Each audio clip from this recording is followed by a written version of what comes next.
Hi, I'm Harold. I'm 37, a general surgeon, and last Saturday night I watched $38,000 disappear from my account in less time than it takes to close a wand. I didn't scream. I didn't call. I just did the one quiet thing, and by 7:02 a.m., every phone in my family was lighting up with panic. Growing up, I learned early that confidence is a trap. If you're steady, quiet, and useful, people build expectations on your back like scaffolding. And they never notice it's you holding the whole structure up until you shift an inch. My dad was a warehouse foreman who thought volume equaled authority. My mom ruled by emotional economics. She could slice you with disappointment, then hug you like a hero before you figured out what had just happened. My sister April. She was the golden child. Not successful golden. She failed upward with charm, the kind of person who cries with mascara and gets handed rent money. I was the opposite. The one who fixed things, who stayed quiet, who paid. Mason, my son, is 12. He's literal kind, and has a laugh that sounds like a soda can opening. He lives in a world where you answer honestly because no one's taught him what manipulation looks like yet. I wanted to keep it that way. That's why I never told him my income. Not really. I told him I fix bellies and try not to fall asleep on the subway. He once asked if I was famous. I laughed and said no. I'm practical. My job is to come home safe, feed us, and keep the lights on. But last Saturday was my parents' 40th wedding anniversary. Fancy restaurant. Real napkins. My mom in sequins. Dad half drunk by the second course. The usual performance. And just like always, I paid. The check came. I slid my card in like I'd done a dozen times. No speech. No drama.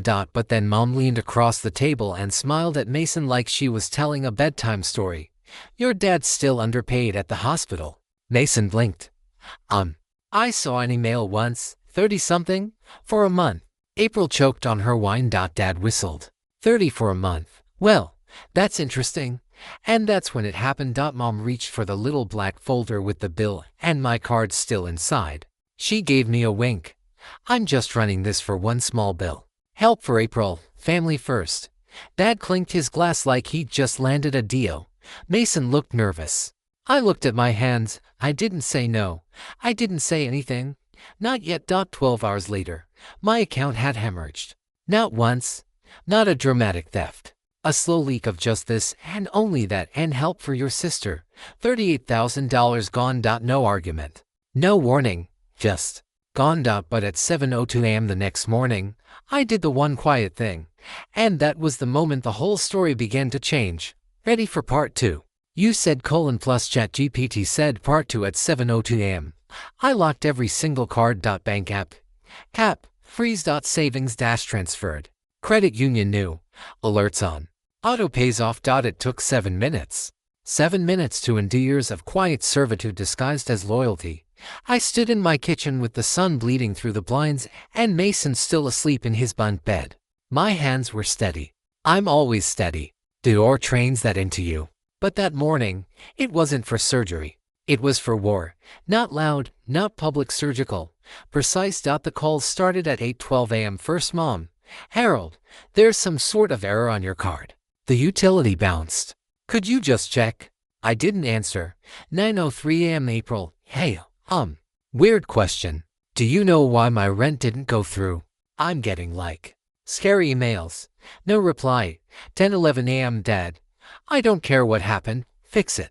Your mother's upset. That should matter more than whatever principle you're chasing.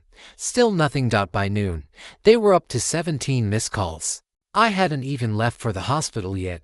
I'm not a vengeful person. That's not my wiring. But there's something sacred about silence when you've been used like a bottomless resource. It becomes its own kind of declaration. I took Mason to his friend's birthday party that afternoon. He wore a paper crown and spilled juice on his shirt. He didn't know anything was different, and that felt like my biggest victory. That night, I cooked. Not Uber Eats, not microwave, real food. Scrambled eggs, toast, tomato slices. He told me I should open a restaurant. I said surgeons don't usually pivot to diners, but I appreciated the vote of confidence. At 10:41, I muted the family group chat. It was like turning off a fire alarm I didn't know had been screaming in my head for a decade. By Monday morning, The missed calls hit 53.50-3. Each one like a ghost tapping on the door. I finally locked it. I kept Mason home from school and took a personal day. Not because I couldn't face the hospital, but because the next step was face-to-face. Mom had texted, "We need to talk like adults. Not over text. Come by. Family first." So I went, but this time, not as Harold the son. As Harold the father. Harold the surgeon. Harold, the man who finally understood that being the strong one didn't mean saying yes. It meant saying no and meaning it. Their apartment smelled like old roses and paper, like nostalgia curated on a shelf. Mom had highlighters and spreadsheets spread out on the kitchen table like she was planning a war or running a bake sale. April stood near the window in a hoodie that didn't look like hers, hair scraped into a bun, mascara smudged like she'd slept on a wet pillow. Dad sat in his recliner with a face like a closed fist. "Sit," Mom said, like she was seating me for a consult. "Let's solve this like grown-ups." I didn't sit. I leaned against the counter, arms crossed. April looked up from her phone and whispered, "It was a mistake. I needed to cover one little debt, and then there were fees." "Not fees," I said. "Transfers. Charges in your name. Advances on my card." Mom raised her hand like she was directing traffic in church. "No one's blaming you. We just need to reorganize." She slid a color-coded spreadsheet toward me. "If you reduce discretionary spending, what discretionary spending?" I asked. She gave a little laugh, like I was being cute. "Gym, fancy coffee. Those apps I operate 60 hours a week," I said flat. "My leisure is sitting down for 20 minutes and not getting paged." Dad grunted. "Enough drama. What's done is done. You'll do the right thing. Cover the hole and move on." I looked him dead in the eye. "The hole is $38,000. His glass clicked the table. "Family first, Harold." I exhaled slow, measured, like I do before a difficult incision. "My boy is not part of this," I said. "Don't ask him how much I make. Don't use him as a shortcut into my wallet." April stepped forward. "I'm sorry," she whispered. "I thought you'd be mad, but not this." "This?" I asked. "Boundaries, honesty." "What exactly is this, April?" She swallowed hard, eyes glassy. "I just didn't think you'd cut me off." "I didn't," I said, voice even. "I'm offering 2 weeks. You can stay with me. No cards, no ops. We build a real budget together. But my accounts are locked." Mom stood like I'd slapped her. "You're punishing your sister for being in pain." "No," I said. "I'm protecting my son from growing up thinking love means getting bled dry." Dad scoffed. "You think you're the only one who ever sacrificed. We raised you.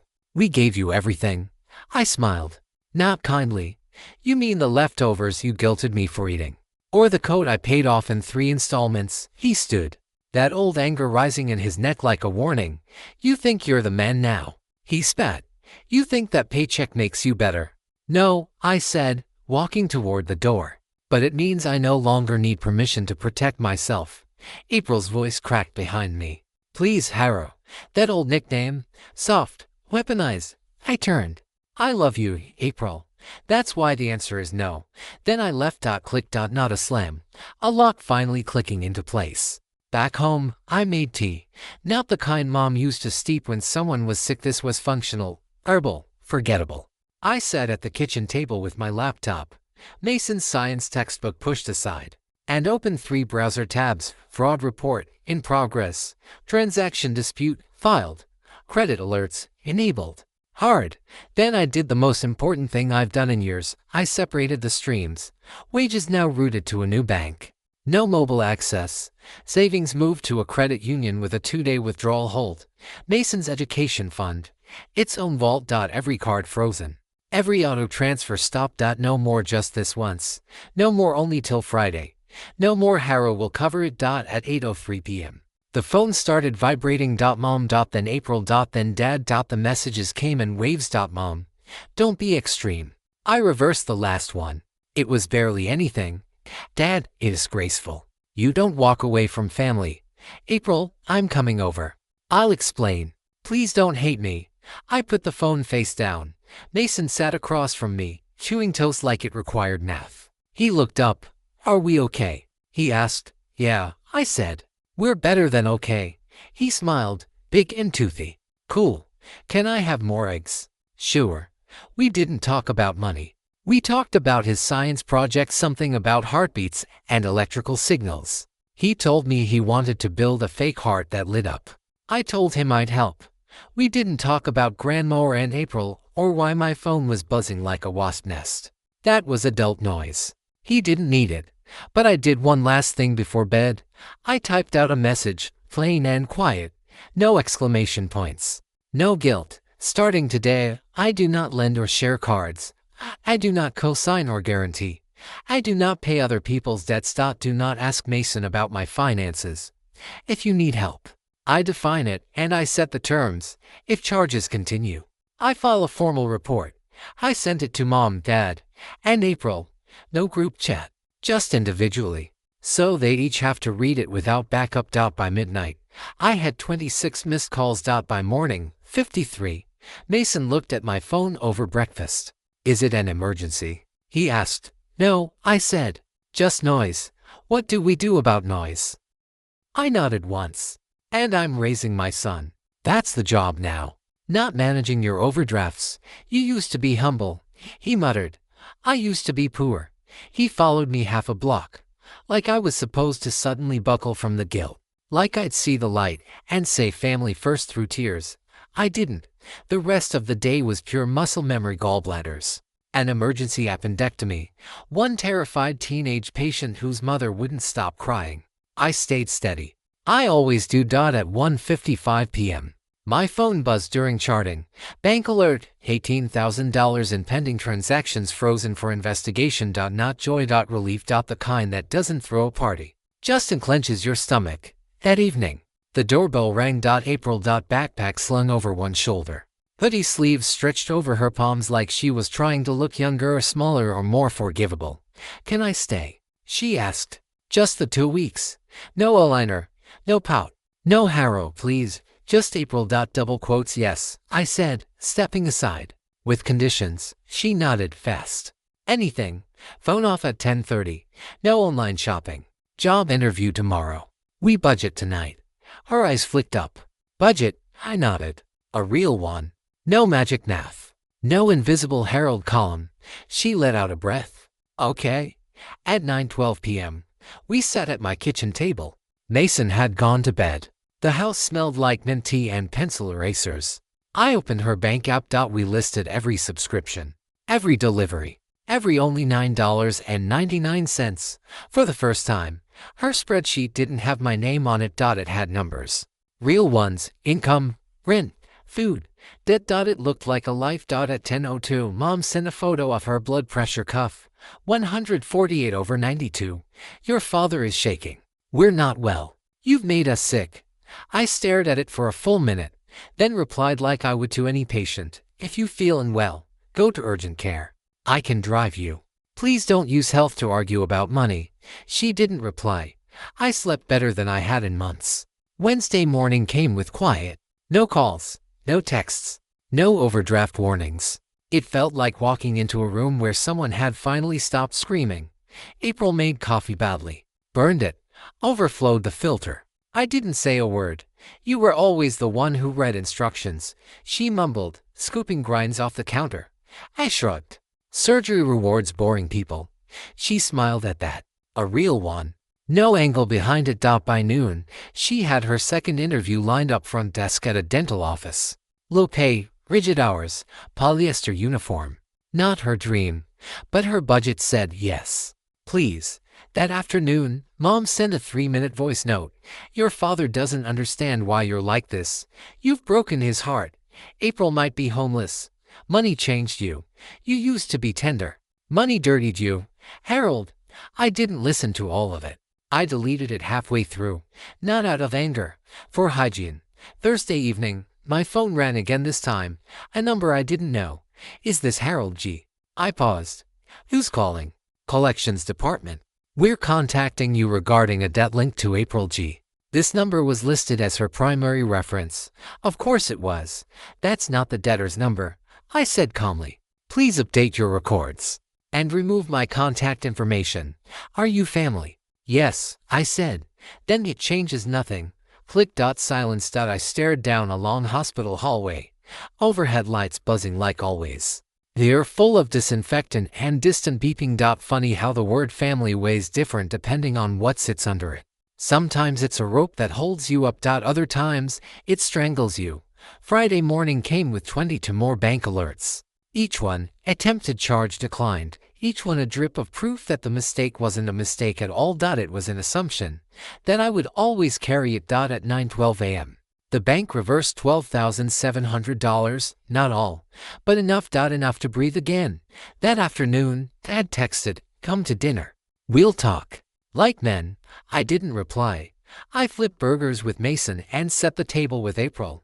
She actually asked where the plates go. "Right side," Mason said proudly. "We're fancy now." "Damn right," I said. Halfway through dinner, Mason looked up between bites. "What does family first actually mean?" I wiped my mouth, swallowed, thought. "It means we take care of each other," I said. "But it doesn't mean we take from each other." He frowned. "How do you know the difference?" I smiled. "Boundaries. Like when you say no video games after 10. "Exactly," I said. "Even when you give me the puppy eyes." He laughed out across the table. April didn't say a word, but she looked up and nodded. Like maybe for the first time she understood. Saturday was the first day I didn't flinch at a phone vibration. No overdraft. No text bombs. No 3 a.m. urgent calls about light bills or cracked tires or someone's new life-changing opportunity that needed $600 by Tuesday. Mom posted a photo of her and Dad holding hands at dinner. The caption read, 40 years of love. Family is everything. Dozens of likes from cousins, aunts, church ladies. None of them knew the part where I froze 18 grand in stolen transactions. None of them saw my to 17 a.m. fraud alerts. That's the thing about social media. It's a hospital hallway after someone's mopped the blood away. Sunday, 7:04 p.m. I sent one more message to the group. Short, quiet, clean. I love you. If you want to talk, I'll be here Sundays at 5 p.m. at my place. Mason will be present. No yelling, no guilt. Bring a pen and paper. We write down boundaries. If that doesn't work for you, I understand. We can take some time apart. 2 hours of nothing. At 10:01. The word scene popped up under all 3 names. At 10:15. Dad left the group. At 10:18. April, I'll come. At 10:23. Mom, don't impose rules on me. That's not how family works. I didn't respond. Monday morning, 7:02 a.m. the same time I froze everything last week. I checked my phone again. Total missed calls from Sunday, 5:03. It almost felt like a tradition now. A ceremony of denial. But this time, I didn't feel angry. Or scared. I felt done. I dropped Mason off at school and headed into the hospital. No music in the car. Just quiet. The air felt different. Still cold. Still bright. But lighter, somehow. During a hernia repair, closing with a perfect subcuticular stitch, I whispered it to myself again, not as a defense. Not a speech, just a fact. This isn't about revenge. This is about closure. There was no movie ending. No dramatic confrontation. No you were right text from Mom. No I'm proud of you from Dad. No public apology post with a reformed April holding a whiteboard that said I used my brother's credit. Instead, there was this silence. And in my house, that silence wasn't cold. It was safe. April stuck to the budget. She hated the front desk uniform, but she liked seeing her name on a paycheck. 6 weeks later, she moved into a tiny apartment she could actually afford. She still texts me photos of her receipts. I reply the next morning with one word: good. Mom sends health updates now when she wants attention. I respond like a physician. If you're worried, go to urgent care. I can drive you. But please don't use symptoms to talk about money. She hasn't touched my account since. Dad hasn't spoken to me directly in weeks. But the last thing he ever said was, family first. And I looked him straight in the face and said, exactly. Me and Mason. He hasn't argued since. It's been 3 months. Not dramatic ones. Not tragic. Just different. Still busy. Still surgical. But I don't flinch when my phone buzzes anymore. That's worth more than I can explain. The bank returned most of the money, just under $31,000. The rest is tied up in a slow bureaucratic crawl. But I'm not chasing it. That would have been me a year ago. Not now. The real win. No more midnight emergencies. No more Harold. Just this once. No more guilt masquerading as tradition. April still works the front desk at the dental office. She hates the background music and the clogs. But she texts me pictures of her new curtains, bought with her own debit card. No borrowed miracles. Sometimes she still slips, asks if I'd cover something just until Friday. And I say the same thing every time: let's look at the budget. And we do. Together. Mom doesn't ask about money anymore. She sends me plant pictures and weather updates like she's testing how shallow the water can be without scaring me off. It's thin, but it's clean. Dad still keeps his distance. He sends one-word replies when I update him on Mason's school stuff. He said proud once. I didn't press. Mason still blurts. That hasn't changed. His teacher told me last week. He said, my dad sews people back together. But also he has a no-sharing card policy now. When I asked him what that meant, he said, it's like a superhero rule. You have to protect the important parts. Like your heart. He drew a picture of it later. U.S. holding a giant key. He wrote in block letters, "IT's a boundary." It's on the fridge now, right next to the school lunch menu. I used to think love was measured by what you give, how fast you pay, how quietly you absorb, how willingly you stay useful. Now I know love means being whole enough not to disappear into other people's needs. I still help people. I still show up. I still fix what I can. But now, I decide what I give. And that's not cruelty. That's clarity. If you're reading this and you've been the designated strong one, the one they always call, here's your permission slip. It's okay to stop being useful when useful means being used. It's okay to define family as the people who don't demand proof. It's okay to lock the card, mute the phone, and let the silence speak for you. I'm still Harold. Surgeon, dad, quiet man who finally sleeps through the night. I don't lend cards. I don't cosign. I don't explain my income through my son. But if you call with real need, I'll still answer. On my terms. And the key's still on the fridge, just where it belongs.